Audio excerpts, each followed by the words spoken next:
Room బాగుంది. నీ పేరేంటమ్మా? బాలసుబ్రహ్మణ్యం. ఇవేంటి బట్టలు నన్ను ఉంచుకోమంటారా? ఇవాళ కుంచుకొని ఉతికిస్త్రీ చేసి రేపు పొద్దున్నే తీసుకొచ్చేమ్మా. బాలు, ఓ గ్లాస్ పాలు త్వరగా తీసుకురామ్మా. నువ్వా? ఏ అప్పుడే మర్చిపోయావా? నిన్నెవరు రానిచ్చారు ఇక్కడికి? ఒకళ్ళు రానిచ్చేదేంటి? అనంతపూర్ కరువు వచ్చినట్టు, ఆంధ్రాకి పవర్ కట్ వచ్చినట్టు నా అంతటి నేనే వచ్చాను. ఈ విషయం తాతయ్యకి తెలిస్తే చంపేస్తారు తెలుసా? మీ తాతయ్య నా కాళ్ళు పట్టుకొని మరి ఉండమన్నాడు తెలుసా?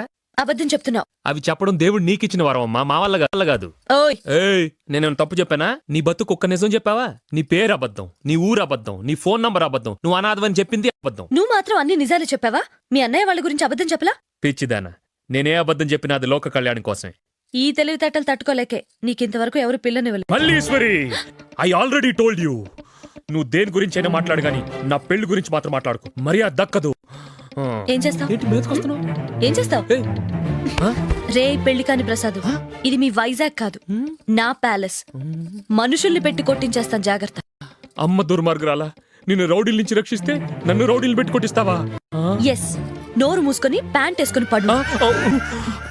ఎంత ఏడిపించావు నన్ను, అంతకంతా పగ తీర్చుకుంటాను చూడు. నీ పేరు మల్లేశ్వరి కాదే బాబు, పాతాళ భైరవని పెట్టాల్సింది.